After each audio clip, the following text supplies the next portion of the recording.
Let every go signal remind you that you do go farther with Signal gasoline. The Signal Oil Program.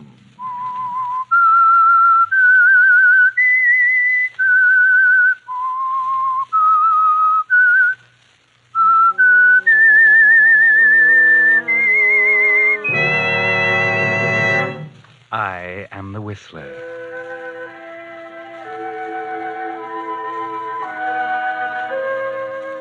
And I know many things, for I walk by night. I know many strange tales, many secrets hidden in the hearts of men and women who have stepped into the shadows. Yes, I know the nameless terrors of which they dare not speak.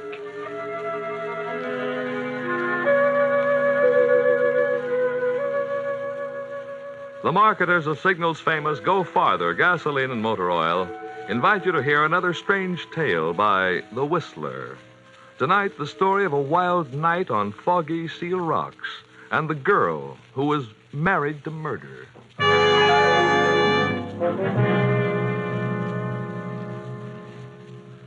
But first, I'd like to take a moment to tell you about Clyde Davis, a Signal gasoline dealer in Alameda, California, who's been working on cars since 1910.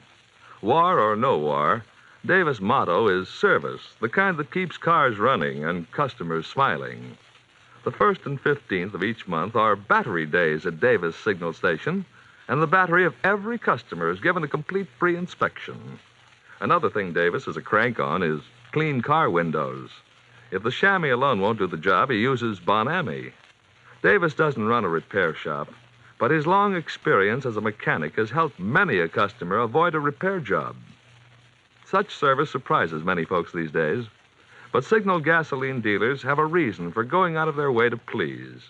For them, running a service station isn't just a job, it's their permanent business, and they're interested in making it grow by keeping customers satisfied. Fortunately, the same services that keep drivers smiling are the ones that help cars last out the duration. Wouldn't you say that's a mighty good reason for getting acquainted with your neighborhood Signal gasoline dealer soon? And now, The Whistler.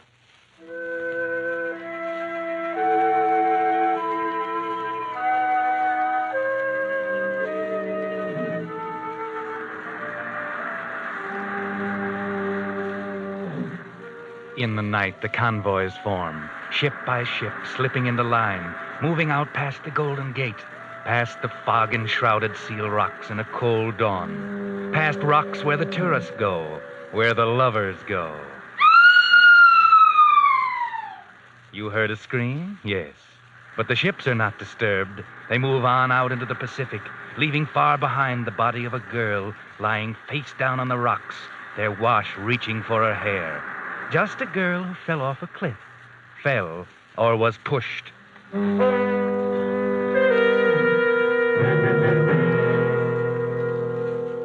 The finding of a girl's body on rocks creates hardly a stir in the bustle of the city the next day. A brief item in the afternoon papers. A call for the coroner. Another entry in the police records. There are only a few people who notice. If we were to look for them, we might find them down on Montgomery Street, in a dirty little bar where artists and would-be artists and slummers hang out. Yes, there are a lot of people here who might know something about a body twisted on the rocks. For instance, that blonde giant at the end of the bar, sitting with his head in his hands, or the girl walking up to him now, sliding into the seat beside him. Rick, I thought I'd better tell you they're looking for you. Huh? Oh, hello, Cassie. Who's looking for me? You know who. The police. They're asking questions about Maureen. They know you knew her. So what? Why should they ask me questions about her? Women like her have jumped off cliffs before. Don't try to kid me, Rick. Remember, I'm Cassie, Maureen's roommate. I knew her better than even you did. Yeah, I guess you did. Maybe I never really knew her very well. Well enough to break her heart. Maybe well enough to want to get rid of her. What are you talking about? You needn't pretend with me, Rick. Maureen had no secrets with me. She told me everything. And I told the police. I had to, Rick. They kept pumping me. I had to. What did you tell them, Cassie? I told them that you loved her once, that Another woman had taken her place, a society dame gone bohemian. A blonde and beautiful heiress looking for a thrill by flirting with a poor, struggling artist in a turtleneck sweater. That's enough, Cassie. Leave Sally out of this. Ah, she's in it up to the neck. Maureen was too good to take a back seat to any Miss Moneybag. I said leave her out of it. Okay. Only one more thing. I told the police about last night. What do you mean? You and Maureen had a quarrel last night, just a few hours before she died. Yeah? Okay, so we quarreled. That doesn't mean she had to go jump in the ocean, does it? No, it doesn't. I'm pretty sure of that. That's what I told the detective. You throw your accusations of murder around pretty freely, don't you, Cassie? No, not usually, Rick, but I liked Maureen. She was more than a fine sculptress. She was a swell person. She was just about the best of this bohemian melting pot down here, and I don't like to think of her being pushed off that cliff. Just remember that I'll do anything I can to help them get to the truth of this. I'll remember, Cassie. Yeah, I guess you will. Okay, Rick. Better get your answers ready, because if I'm not mistaken, that Dick who just walked in is looking for you.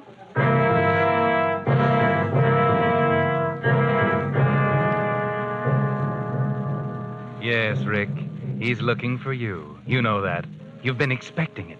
You've been curious to see what he'll look like, what expression he'll have on his face.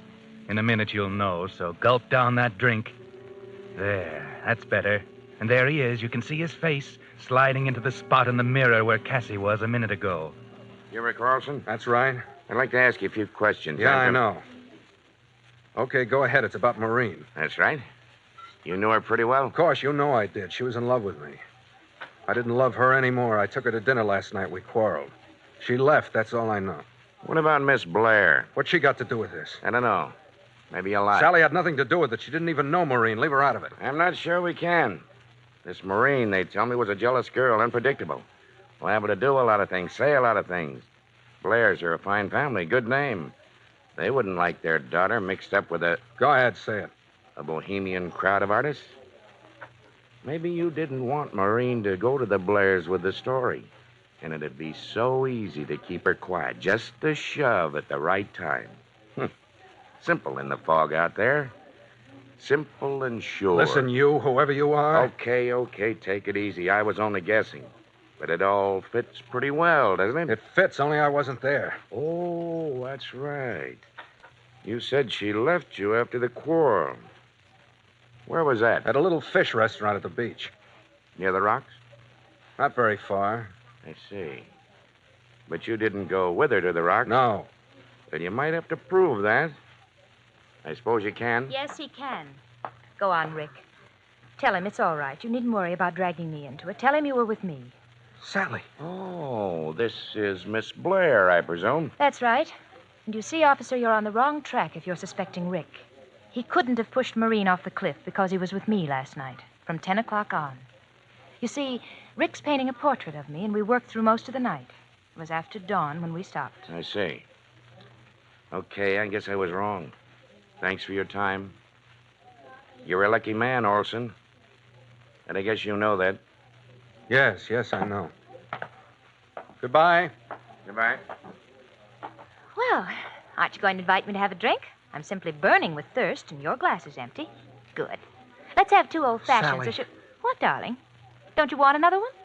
Sally. What, Rick? What is it? You look so upset. Oh, of course, how thoughtless of me. Naturally, you're upset about Maureen. Wasn't it dreadful? And then, you were very friendly with her at one time, weren't you? Before you met me, of course. Sally, why did you do it? What, dear?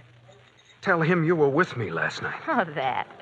Well, after all, you're the man I love, and naturally, I'd hardly want anything to happen to you that would take you away from me. Just because you couldn't prove where you were. Thanks, Sally. It's all right, Rick, darling. Let's just forget it now. It's all over. No, Sally, that's just what I'm afraid of. It's probably not over.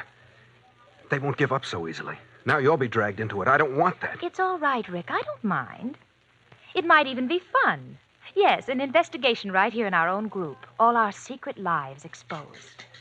And nothing can happen to you. You were with me. I mean that much to you. Well, after all, you're the man I'm going to marry. Sally, you mean you really will? Of course. I intended to all along, didn't you know? And after all, a girl can't say yes too quickly, can't she? Oh, Sally. No, but darling, think. This Maureen business may be messy. A scandal in the papers. What about your family? Oh, never mind about them. I'm determined to marry you, Rick, especially now. And nobody can stop me. Don't worry, darling, about me. I think it's going to be thrilling. Thrilling? Everything's thrilling to you, isn't it? Yes, because I live that way. I couldn't stand it just living like most people without any excitement or danger. What's the good of living if you can't have any fun? No, of course not, darling. Of course not. And when this mess is over and forgotten, I'll make you happy. Very happy. Oh, yes, Rick, I'm sure you will. When it's over. When it's over. But it's not over yet, Sally. In spite of your loyal attempt to save Rick, he's not quite safe yet. Some people are so suspicious. Some people aren't yet convinced of his innocence. Yes, there's going to be a trial for murder, the murder of Maureen. The date has been set, and as the district attorney prepares his case, he finds that each way he turns, there's a barrier. One barrier between him and conviction. Sally. Oh, good afternoon, Miss Blair. Sit down. Thank you. I called you in because I just wanted a few words with you before the trial. All right, I'm here. What is it? Miss Blair, I'm going to be very frank with you. All the evidence in the Morrison girl's case points to the guilt of Richard Olson. The coroner's jury believed him guilty. I believe him guilty. Any jury in the world would convict him on the evidence, except for one thing. Your word. Yes. I know he's innocent because he was with me. That's your story. You don't believe me? That's beside the point. It's my job to convict Richard Olson if he's guilty. I'll try to do that. But I said I would be frank. I haven't a chance if you testify that you were with him. The jury will take the word of Miss Sally Blair, the daughter of a powerful and famous family. Yes, of course. But it's for that very reason, Miss Blair, that I ask you to stop and think a moment. Think of what? Of yourself, of your family, of your position. If it should turn out later that Richard Olson was indeed guilty, could you forgive yourself for having aided a murderer? But he's not guilty. He was with me. Perhaps you haven't heard that Richard Olson and I are going to be married. Married? Yes, as soon as this farce is over. So you see, Mr. District Attorney, you're wasting your time. I see. And you think that you, the daughter of one of the best families in San Francisco, will be happy living the rest of your life with a murderer? Crime has to be proved. Rick will be acquitted. Yes, I guess he will. And so, Miss Blair, you will go that far for another thrill. I don't know what you mean. I'm marrying the man I love. He's accused of a crime of which I know he's innocent. I will testify to that effect. Rick was with me. Very well, Miss Blair. And may I wish you a very happy married life?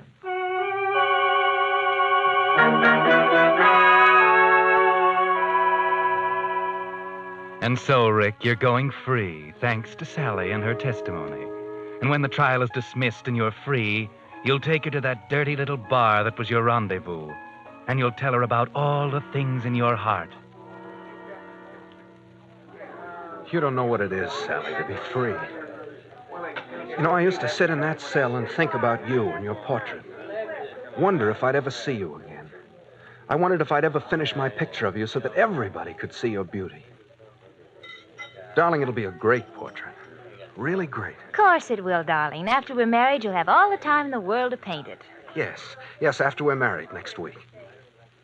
Darling, let's go down and get the license right now. Wait. Rick, just one thing. You do love me, don't you? You know I do. More than you did Maureen? Much, much more. I just wanted to be sure. Rick. Yes? Rick, why did you do it? What?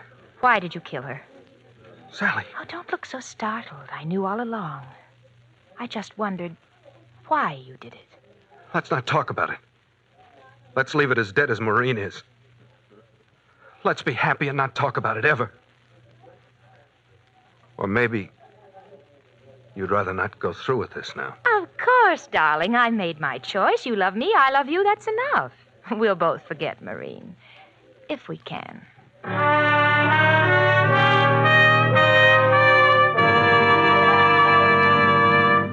You are listening to the Signal Oil program. Let every go signal remind you that you do go farther with Signal gasoline.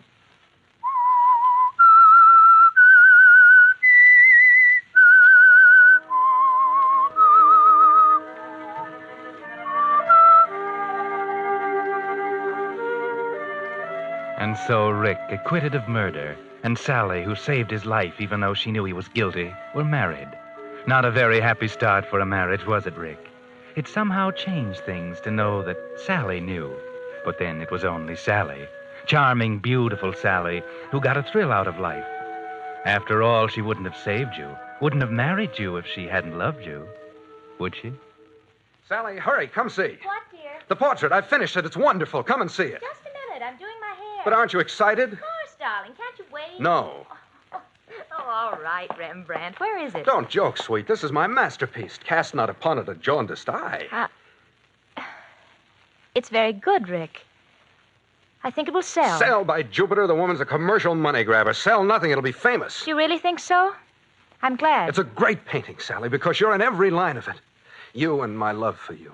That's very sweet of you, Rick. You're so cool. Why? Well, I thought you said the portrait was of me. Yes, and so a composite of all the loveliness of the world. Rick, I don't have green eyes. Neither does the...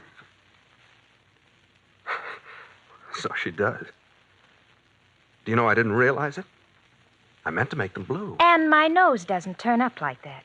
I'm not complaining, you understand. If someone Now, else... don't start that again, please. Rick, are you really happy with me? My gosh, what a Oh, question. but you never go out. You just sit here night after night and brood. I like to stay home. Rick, are you in love with a girl with green eyes? Don't be silly. I love only you, and you know it. Besides, you yourself say I haven't left this studio in weeks. A fine clandestine love affair, that is. Let me see the picture again, huh? Yeah. Mm-hmm. Didn't Maureen's nose turn up that way? And if I remember, her eyes were green. Just that shade of green. Is your conscience bothering you, Rick? Shut up. We weren't going to talk about it. Why don't you want to talk about her? What are you so afraid of? Does she haunt you? Stop being jealous of a corpse, Sally. Can't you stop hating her now that she's dead? I'm not jealous, Rick. And it was never Maureen I hated, never. That has a chilling sound. What are you driving at? Or is that what killing someone does? Does it make you fall in love with them? Let go of me, Rick. Don't hurt me. I'm your wife, remember? You don't have to be afraid of me. You know that, don't you? I'm not sure. You're so afraid. I thought it would be exciting being married to a murderer. That we'd have a deadly secret to share as no one else could. But it's dull. We can't do this, and I can't say that because you're afraid. You'd like to hate me, but you don't even dare do that. Loving me is all that keeps you together. It's dull, Rick. I imagine that you'll manage to find some amusement. I imagine I will, sooner or later.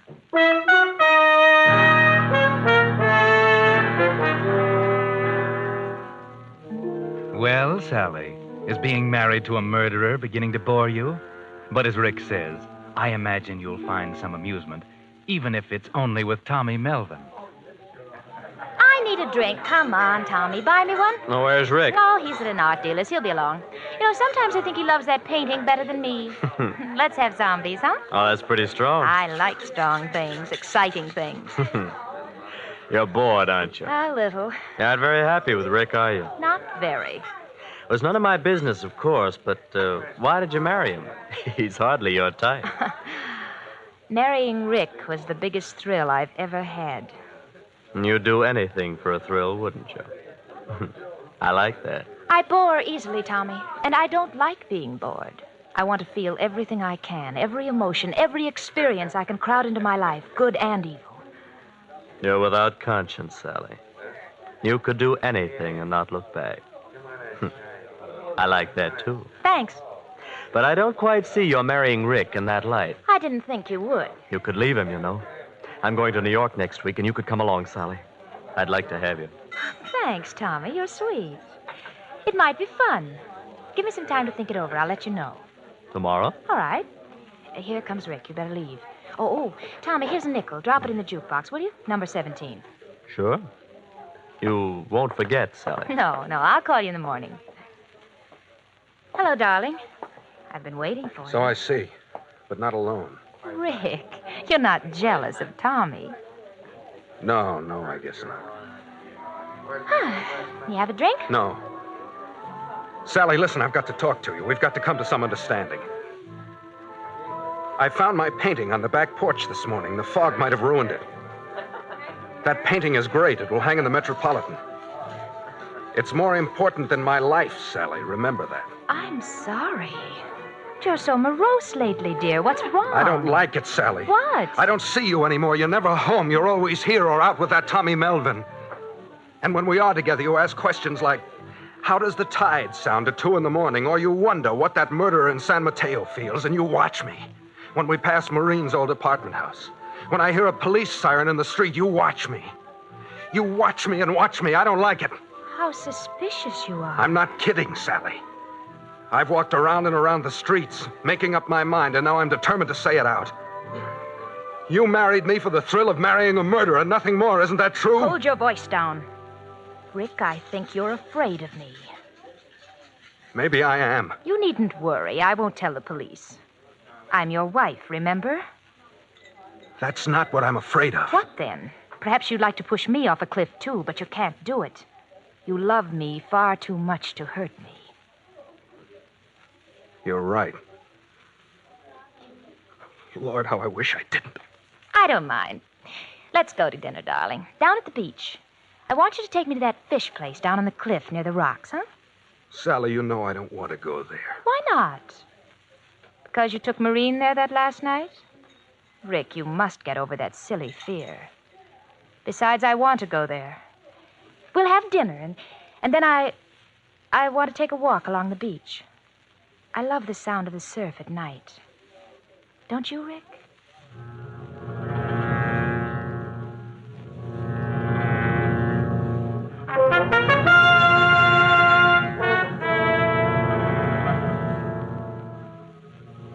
There's something strange here, Rick. Something very strange. You sense it, too, as you sit opposite her at dinner. Just like you sat opposite Maureen that night. Only there are things you don't notice, like those pills she slipped into your coffee cup. And when you leave and start walking down the beach, you aren't really aware of where you are. Sally? Sally, slow up. I can't seem to keep up with you. Come on, dear. We're almost there. I feel sort of strained. I don't understand. Sort of sleepy and tired, huh? Come on, Rick.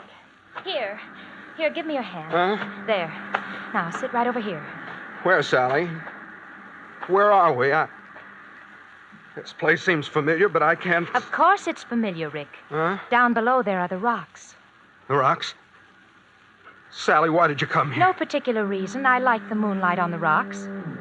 There's no moonlight. It's foggy. Never mind. I like it here. I don't. What's the matter, dear? Does your conscience bother you? I thought hardened murderers got over that. Are you afraid, Rick? I don't know. I can't seem to think.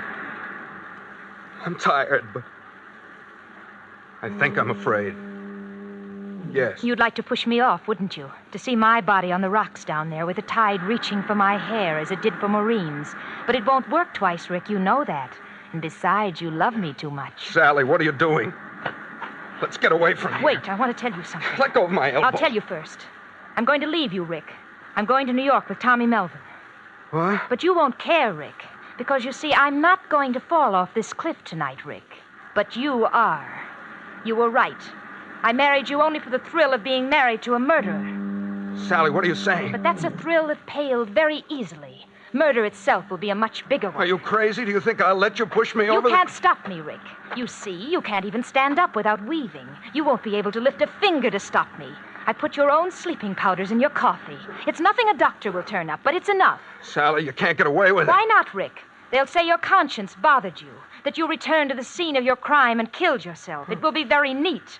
You weren't a very good killer. I'll be a much better one. No, Sally, in God's name, don't... Goodbye, my darling. You'll be with your green-eyed love in the water, and I shall be free of you both. Let go of my It arm. was fun, but you were afraid. You won't be afraid anymore, Rick. Sally!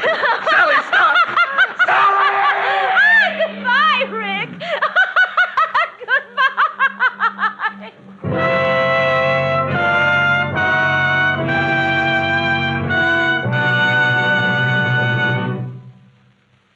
But that's not all of this strange story.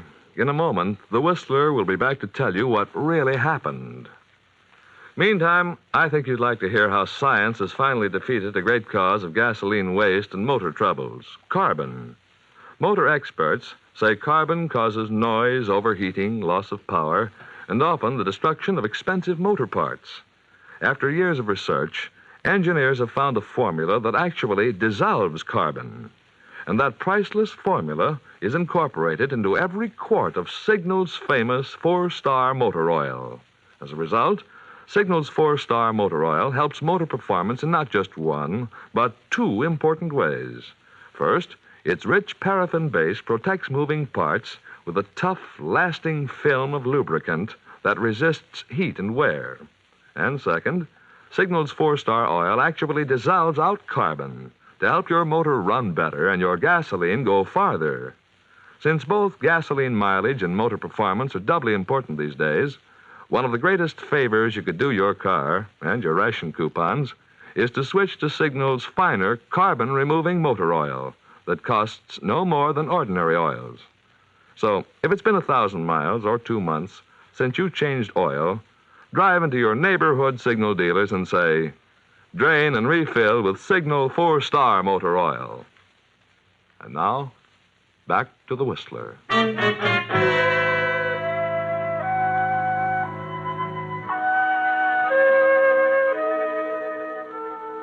Yes, Sally got her biggest thrill at last. She gave Rick sleeping powders and pushed him over the cliff. But then something went wrong. For a girl who had committed murder for a thrill, she suddenly lost her nerve. It was only a little light from a Coast Guard boat, but it sent her running along the cliff, slipping, sliding, taking the wrong turns, and finally... Yes, over she went. They found her body next morning. Rick told them where to look. Yes, Rick. He didn't die. He was only injured on the rocks. It was Sally who died, by her own hand, you might say. But the police didn't see it that way. They didn't know Sally was the girl Rick loved too much to kill. So they said she was pushed. Twice was enough. So Rick was sent upstate for a permanent change of address. Only just before he left, a strange thing happened. The committee from the Metropolitan Museum of Art came to see his painting. They were a little surprised. It was very beautiful, but there had been an accident. Someone had been a little careless with some paint remover. The girl in the picture had no nose, and you couldn't tell if her eyes had been blue or green.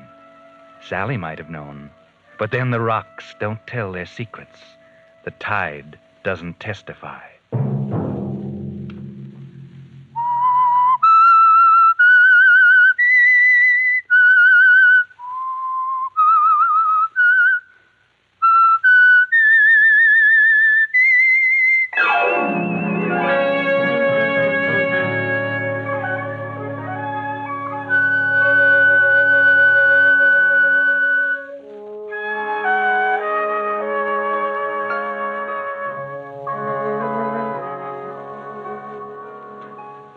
Next Monday at 9 o'clock, the Signal Oil program will bring you another strange tale by The Whistler. The Signal Oil program is broadcast for your entertainment by the Signal Oil Company, marketers of Signal's famous Go Farther gasoline and motor oil, and by your neighborhood Signal oil dealer, who is at your service daily to keep your car running for the duration. The Signal Oil program was produced and directed by George W. Allen, with story by Robert Libott and music by Wilbur Hatch. Is transmitted to our troops overseas by the Armed Forces Radio Service. Bill Pennell speaking for your friend, the Signal Oil Company, and suggesting once again that you let every go signal remind you that you do go farther with Signal gasoline. This is CBS, the Columbia Broadcasting System.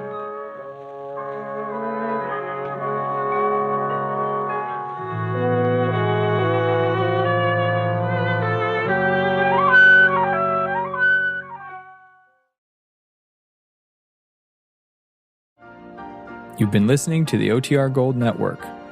Find more classic radio at otrgold.com.